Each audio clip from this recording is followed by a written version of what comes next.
मृत्यु के बाद सब कुछ समाप्त हो जाता है, यह मानना आसान है। लेकिन जिन्होंने अपने जीवन में कभी किसी शव के पास पूरी रात बिताई हो, वे जानते हैं कि वहां केवल खामोशी नहीं होती, वहां एक अनदेखी उपस्थिति होती है। रामशरण मिश्र के अंतिम संस्कार के बाद गांव धीरे धीरे अपनी दिनचर्या में लौट आया, लेकिन उनके घर में अब भी एक अजीब सी शांति थी, ऐसी शांति जो भारी लगती है। अर्जुन को लग रहा था कि दादाजी अब भी आसपास हैं। 10वां दिन और बदलता माहौल। मृत्यु के बाद 10वां दिन आया। घर में पिंडदान और श्राद्ध की तैयारी चल रही थी। अर्जुन ने महसूस किया, रात को अचानक ठंड बढ़ जाती। दीपक की लौ बिना हवा के हिलने लगती। कभी कभी उसे लगता कोई उसे देख रहा है। उसने यह बात अपनी माँ को बताई। माँ ने कहा, डर मत बेटा, आत्मा अभी यात्रा में है। मृत्यु के बाद आत्मा कहाँ जाती है? गरुड़ पुराण कहता है, मृत्यु के बाद आत्मा तुरंत स्वर्ग या नरक नहीं जाती। वह पहले यमलोक की यात्रा करती है। ये यात्रा आसान नहीं होती। आत्मा को अपने कर्मों का बोझ उठाना पड़ता है। भूख प्यास सहनी पड़ती है। अकेलेपन का सामना करना पड़ता है। इसीलिए परिवार द्वारा किए गए कर्म, पिंडदान, तर्पण, दीपदान आत्मा को बल देते हैं। 13 दिन का रहस्य। भारत में मृत्यु के बाद 13 दिन का सूतक क्यों होता है? क्योंकि 1 से 3 दिन आत्मा शरीर से पुनर्तः अलग होती है। 4 से 9 दिन आत्मा सूक्ष्म लोक में भटकती है। 10 से 12 दिन यमदूत आत्मा को मार्ग दिखाते हैं। 13वें दिन आत्मा को नया स्थान मिलता है। अगर इन दिनों सही संस्कार न हो तो आत्मा भटक सकती है। एक रात की घटना। 12वें दिन की रात अर्जुन देर तक सो नहीं पाया। अचानक उसे लगा किसी ने उसका नाम लिया। धीमी जानी पहचानी आवाज। वह घबरा गया।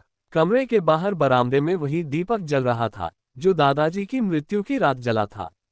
दीपक की लौ सीधी खड़ी थी, बिना हिले। अर्जुन ने मन ही मन कहा, दादाजी अगर आप यहीं हैं तो चिंता मत कीजिए, हम सब ठीक हैं। अचानक उसके मन में अजीब सी शांति भर गई। क्या आत्मा सुनती है? धर्म कहता है, हाँ, आत्मा में कान नहीं होते, लेकिन वह भावनाओं को सुनती है। इसीलिए मृत्यु के बाद रोना सीमित किया जाता है, शांति रखी जाती है, सकारात्मक बातें कही जाती हैं, क्योंकि अत्यधिक विलाप आत्मा को बांध देता है। एक अधूरी आत्मा की कहानी। गांव के एक तांत्रिक ने अर्जुन को चेतावनी दी, हर आत्मा मुक्त नहीं होती। उसने बताया, एक व्यक्ति की मृत्यु दुर्घटना में हुई थी। उसका अंतिम संस्कार ठीक से नहीं हुआ। उसके शव को कुछ समय अकेला छोड़ दिया गया था। आज भी उस घर के पास जाने से लोग डरते हैं।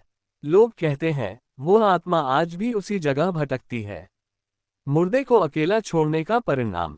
लोक विश्वास कहता है, अगर शव को अकेला छोड़ा जाए, आत्मा अपमानित महसूस करती है। उसमें क्रोध जन्म लेता है, वह आसक्त हो जाती है। और आसक्ति मोक्ष का सबसे बड़ा शत्रु है। अंतिम संस्कार केवल शरीर का नहीं, अंतिम संस्कार केवल शरीर जलाना नहीं है। यह आत्मा को ये समझाने की प्रक्रिया है, अब ये शरीर तुम्हारा नहीं है।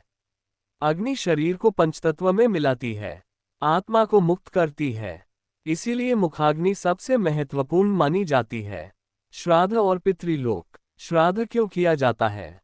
क्योंकि आत्मा पितृलोक में जाती है। वहां उसे जीवितों द्वारा दिए गए तर्पण से ऊर्जा मिलती है।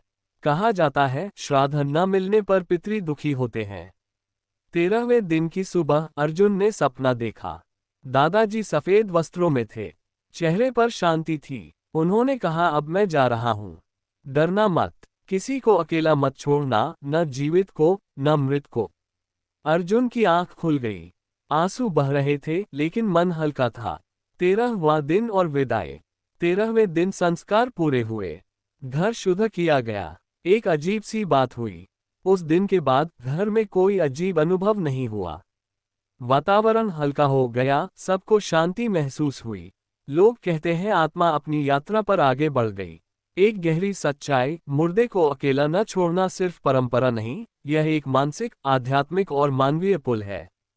ये बताता है, हम आखिरी समय तक साथ निभाते हैं, हम आत्मा का सम्मान करते हैं, हम मृत्यु से मुंह नहीं मोड़ते।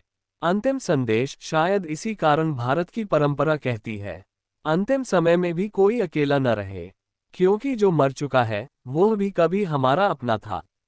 और जो जीवित हैं उन्हें भी यह याद दिलाना जरूरी है। एक दिन हमें भी किसी के साथ की जरूरत होगी।